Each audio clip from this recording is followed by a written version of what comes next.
Item ಯಾವುದೇ ಇರಲಿ try ಮಾಡಿ ಆಚಿ ಚಿಕನ್ ಮಸಾಲಾ. ಬಾಗಲಕೋಟೆ ಉಪಚುನಾವಣೆಯಲ್ಲಿ ಕುರುಡು ಕಾಂಚಾಣ ಸದ್ದು ಮಾಡ್ತಾ ಇದೆ ಎಂಬ ಗಂಭೀರ ಆರೋಪವನ್ನ ಮಾಡಲಾಗ್ತಾ ಇದೆ. ಅದಕ್ಕೆ ಸಂಬಂಧಿಸಿದಂತಹ ಕೆಲವೊಂದು ವಿಚಾರಗಳನ್ನು ಹೊರಹಾಕ್ತಾ ಇದ್ದಾರೆ. ಕಾಂಗ್ರೆಸ್ ಮುಖಂಡನಿಂದಲೇ ಹಣ ಹಂಚಿಕೆ ಮಾಡಲಾಗಿದೆ ಅನ್ನೋ ಆರೋಪ.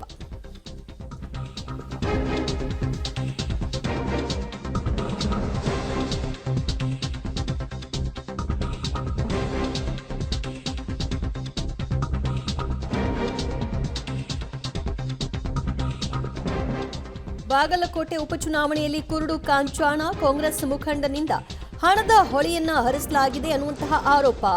ರಾಜೀವ್ ಗಾಂಧಿ ಕಾಲನಿ, ವಾಂಬೆ ಕಾಲನಿಯಲ್ಲಿ ಹಣ ಹಂಚುತ್ತಿದ್ದಾರಾ? ಹಾಗಾದ್ರೆ ಕಾಂಗ್ರೆಸ್ ಮುಖಂಡರ ಕಾರಿಗೆ ಮುತ್ತಿಗೆಯನ್ನ ಹಾಕಿದಂತಹ ಜನ, ಹಣ ಪಡೆಯಲು ಗ್ರಾಮಸ್ಥರು ಕಾರಿಗೆ ಮುತ್ತಿಗೆ ಹಾಕಿದಂತಹ ದೃಶ್ಯ ನೀವು ನೋಡ್ತಾ ಇದ್ರಿ. ಅಲ್ಲಿ ಹಣ ಹಂಚಿಕೆ ಮಾಡಲಾಗ್ತಾ ಇರುವಂತಹ ವಿಷಯವಾಗಿ ಮಾಹಿತಿ ತಿಳಿದ ಕೂಡಲೇ ಎಲ್ಲ ಜನ ಆ ಕಡೆಗೆ ಮುಗಿಬಿದ್ರು ಹಣ ಪಡ್ಕೊಳ್ಳಿಕ್ಕೆ. ಇದು ಖುದ್ದು ಕಾಂಗ್ರೆಸ್ ಮುಖಂಡನೇ ಹಂಚಿಕೆ ಮಾಡ್ತಾ ಇರುವಂತಹ ಆರೋಪ ಕೇಳಿಬಂದಿದೆ. ಅದಕ್ಕೆ ಸಂಬಂಧಿತ ದೃಶ್ಯಗಳನ್ನು ಕೂಡ ಈಗ ಹರಿಬಿಡಲಾಗಿದೆ. ಒಂದು ಕಡೆಯಲ್ಲಿ ಚುನಾವಣೆ ನಡೀತಾ ಇದೆ. ಈ ಸಂದರ್ಭದಲ್ಲಿ ಹಣ ಹಂಚಿ ತಮಗೆ ಮತ ಹಾಕುವಂತೆ ಆಮಿಷವನ್ನು ಒಡ್ಡಲಾಗ್ತಾ ಇರುವಂತಹ ಆರೋಪ. ಸಂಬಂಧ ಜನರು ಕೂಡ ಅದಕ್ಕೆ ಮುಗಿಬಿದ್ದು ಹಣ ಪಡ್ಕೊಳ್ತಾ ಇರುವಂತಹ ದೃಶ್ಯ.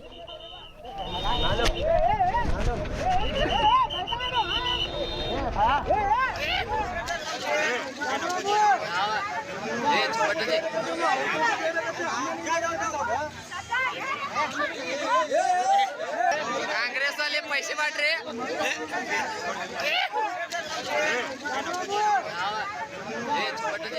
ಅದಷ್ಟು ಮಾಹಿತಿ ಪಡೆಯೋಣ ನಮ್ಮ ಪ್ರತಿನಿಧಿ ರವಿರಿಂದ. ರವಿ, ಇದು ಕಾಂಗ್ರೆಸ್ನ ಅಭ್ಯರ್ಥಿಗೆ ಡ್ಯಾಮೇಜ್ ಮಾಡಬೇಕು ಅಂತಾನೆ ಕಾಂಗ್ರೆಸ್ ಮುಖಂಡ ಹಣ ಹಂಚ್ತಾ ಇದ್ದಾರಾ?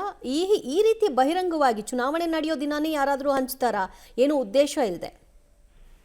ದಿವ್ಯಾ, ಏನು ಹೇಳ್ಬೇಕಂದ್ರೆ ಈಗಾಗಲೇ ಈ ಬಾಗಲಕೋಟೆ ಉಪಚುನಾವಣೆ ಬಹಳ ಪ್ರತಿಷ್ಠಿತ ಚುನಾವಣೆ ಆಗಿದೆ. ಎರಡೂ ಪಕ್ಷದ ನಾಯಕರಿಗೆ ಸಿಎಂ ಸಿದ್ದರಾಮಯ್ಯನವರು ಒಂದು ವಾರಗಳ ಕಾಲ ಇಲ್ಲಿ ಬೀಡು ಬಿಟ್ಟು ಕಾಂಗ್ರೆಸ್ ಅಭ್ಯರ್ಥಿಯನ್ನ ಗೆಲ್ಲಿಸಲೇಬೇಕು ಅನ್ನುವಂತ ಅಪನ ತೋರ್ತಾರೆ. ಅದಾದ ನಂತರ ಸಾಕಷ್ಟು ದುಡ್ಡನ್ನು ಕೂಡ ಇಲ್ಲಿ ಹರಿದಾಡ್ತಾ ಇರ್ತಕ್ಕಂಥದ್ದು.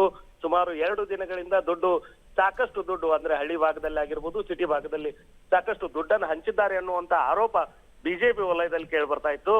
ಆದ್ರೆ ಅದು ಇಂದು ಸತ್ಯವಾಗಿರ್ತಕ್ಕಂಥದ್ದು. ಅಂದ್ರೆ ಕಾಂಗ್ರೆಸ್ ಮುಖಂಡ ಜಾಫರ್ ಬೇಪಾರಿ ಅನ್ನುವಂಥವ್ರಾಗಿರ್ಬೋದು, ಸಂತೋಷ್ ಅನ್ನುವಂಥವ್ರಾಗಿರ್ಬೋದು, ಹಗಲೇ ಏನು ವಾಂಬೆ ಕಾಲನಿ, ನವನಗರದ ವಾಂಬೆ ಕಾಲನಿ ಅಂತ ಏನ್ ಕರಿತೀವಿ, ಅಲ್ಲಿ ದುಡ್ಡನ್ನ ಹಂಚ್ತಾ ಇರ್ತಕ್ಕಂಥ ದೃಶ್ಯಗಳು ಸಹಜವಾಗಿ ಕಂಡು ಬರ್ತಾ ಇರ್ತಕ್ಕಂಥದ್ದು. ಆ ವಿಡಿಯೋಗಳು ಸದ್ಯ ಸಾಮಾಜಿಕ ಜಾಲತಾಣದಲ್ಲಿ ವೈರಲ್ ಆಗಿ ಸದ್ಯದ ಮಾಹಿತಿಯ ಪ್ರಕಾರ ಜಾಫರ್ ಬೇಪಾರಿ ಅನ್ನೋರ ಮೇಲೆ ಸೋಮೋಟೋ ಕೇಸನ್ನ ಹಾಕ್ಲಿಕ್ಕೆ ಪೊಲೀಸ್ ಇಲಾಖೆ ನಿರ್ಧರಿಸಿರ್ತಕ್ಕಂಥದ್ದು. ದಿವ್ಯಾ, ಥ್ಯಾಂಕ್ ಯು ರವಿ ನಿಮ್ಮೆಲ್ಲ ಮಾಹಿತಿಗೆ.